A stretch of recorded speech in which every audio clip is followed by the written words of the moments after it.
નિલેશભાઈ, હું આપને પૂછવા માંગીશ કે આ અંગદાન વિશે સમાજની અંદર આમ કેવા પ્રકારની ગેરસમજ આપને જોવા મળતી હોય છે? એટલે પહેલા તો શું એવી ગેરસમજ કોઈ છે?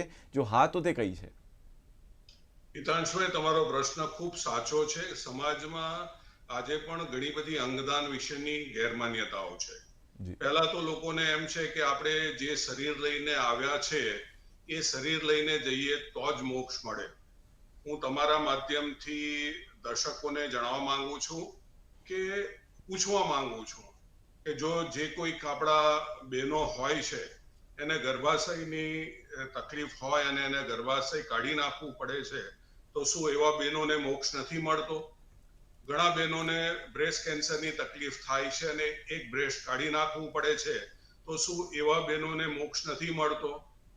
આપણે ત્યાં ઘણા ભાઈઓને ગોલ્ડ બ્લેડરની તકલીફ થાય છે અને એનું ગોલ્ડ બ્લેડર કાઢી નાખવું પડે છે, તો શું એવા ભાઈઓને મોક્ષ નથી મળતો?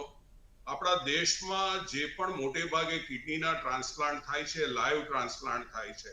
એટલે કે પરિવારમાંથી જ એક કિડનીનું દાન કરવામાં આવે છે. એટલે બે કિડનીમાંથી એક કિડની એને આપવામાં આવે છે, તો એક અંગ એનું ઓછું જ થઈ જાય છે. તો શું એવા ભાઈઓને મોક્ષ નથી મળતો? ઘણા લોકોને એવું હોય છે કે આપણે જો આંખોનું દાન કરીશું તો આપણને સ્વર્ગનો રસ્તો ન મળશે.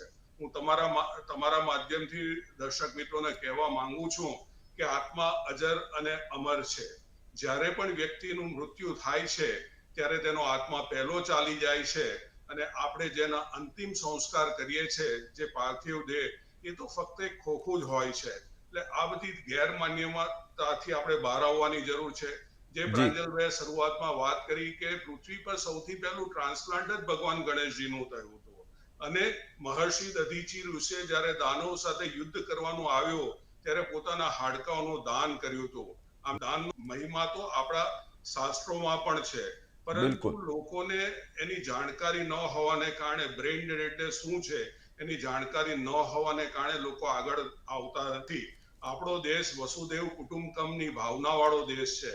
આપણો દેશ એ એમ કહે છે કે વિશ્વ એક પરિવાર છે, પરંતુ લોકોને આની અંગદાન વિશેની સાચી જાણકારી ન હોવાને કારણે લોકો આગળ આવતા નથી. પરંતુ ધીમે ધીમે પરિસ્થિતિ ચોક્કસ જ બદલાઈ રહી છે. અને તમારા માધ્યમથી એ પણ કહીશ કે અમારા ડોનેટ લાઈફનો શુભારંભ પરમ પૂજ્ય દીદીમાં સાધ્વી રીતમબરાજીના વરદ હસ્તે થયો હતો. તે વખતે દીદીમાએ આશીર્વાદ આપતા કહ્યું હતું કે पहले लोग कहते थे आप विवाह करो, संतानों को जन्म दो, आप नहीं रहेंगे लेकिन आपकी निशानियां रहेगी. लेकिन ये कितना सुंदर है कि हम नहीं होंगे फिर भी हमारा हृदय किसी और में धड़क रहा होगा. हम नहीं होंगे फिर भी हमारी किडनी किसी दूसरे के रक्त को पवित्र और स्वच्छ कर रही होगी. हम नहीं होंगे फिर भी हमारा लीवर किसी दूसरे के भोजन को हाड़, मांस, मज्जा और रस बना के उनके शरीर का पोषण कर रहा होगा. हम नहीं होंगे फिर भी જી हमारी आंखें जगत के सारे सुंदर दृश्य को देखते हुए धन्य हो रही होगी. नहीं होंगे हम फिर भी होंगे हम. આપણે બધાએ જ આ વિષયને આગળ લઈને ચાલવાનો છે. જી અંગદાન જીવનદાનનો મેસેજ સમાજમાં આગળ ફેલાવવાનો છે.